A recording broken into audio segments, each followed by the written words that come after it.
Pour la dernière fois au cours de sa longue et éminente carrière, Claire Chazal, la présentatrice légendaire du JT de TF1, se replonge dans son passé teinté de défis à relever. En effet, la femme de télévision tient à faire taire de nombreuses rumeurs qui circulaient sur la toile. De ses années de règne à sa chute sur la première chaîne puis sa renaissance récente à France 5. Quel chamboulement dans la vie de Claire Chazal. Après des années de bons et loyaux services à TF1, elle a atterri à France Télévisions. Là-bas, on lui fait confiance pour animer des émissions culturelles. Avec son passage des arts, elle donne la parole à ce petit monde, sans distinction de spécialité. Pour autant, elle a encore 2 mois aux commandes de ce programme. Raccourci pour laisser un peu plus de place à Anne-Elisabeth Lemoine, elle se console en pensant à la suite. Dès la fin de l'année, elle va reprendre les rênes du grand échiquier. Après la version originale de Jacques Chancel et l'édulcorée d'Anne-Sophie Lapix, on a hâte de découvrir sa manière de faire. Mais on lui fait confiance et sait qu'elle va s'investir à fond pour mener à bien ce projet. Quand on l'interroge sur ce qui l'anime, Claire Chazal ne prend pas de pincettes. Sa vie de présentatrice de journal télévisé est loin derrière. Elle précise que ce n'est plus mon heure et personne n'aura l'idée de me le proposer.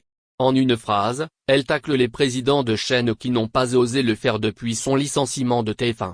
Ça, c'était la face visible de l'iceberg. Que dissimule-t-elle sous sa carapace en titane? On se souvient de son adieu déchirant il y a 6 ans jour pour jour. Son discours, elle le dit avec des larmes dans les yeux et dans la voix. Derrière leur poste, ses fans n'en reviennent toujours pas de cette éviction si rapide et cruelle. Modeste, Claire Chazal raconte qu'elle n'a pas du tout la méthode pour s'en sortir. Nostalgique, elle se souvient de ces moments à TF1 lorsqu'elle prenait le téléspectateur par la main de 20h à 20h45. C'est-à-dire écrire une histoire, un récit. À cause des mêmes données qui tournent en boucle sur BFM TV, ou LCI, elle ne supporte pas cette manière de visiter l'actualité. Elle se sent dépassée donc préfère décliner d'avance ce type de projet. Pour autant, a-t-elle des regrets d'avoir été forcée à abandonner son poste? Certes, ça va mieux, la cicatrice a enfin arrêté de l'embêter. Malheureusement, Claire Chazal a tendance à se rouvrir à certains moments.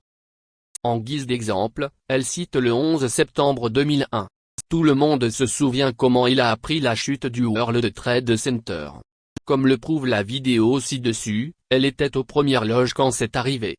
Une décennie plus tard, elle était encore en poste. À l'aide de la rédaction, elle avait fourni un contenu riche à son public. Hélas, pour les 20 ans, elle ne fait plus partie du paysage et le déplore fortement. Qui sait ce qu'elle aurait choisi comme angle pour rendre hommage aux victimes? En somme, en vrai professionnel de l'info, il y a des dates qui résonneront à jamais dans son esprit.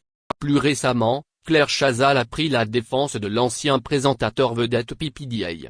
Par le passé, ces deux-là ont eu une belle histoire d'amour et ont fait un enfant ensemble.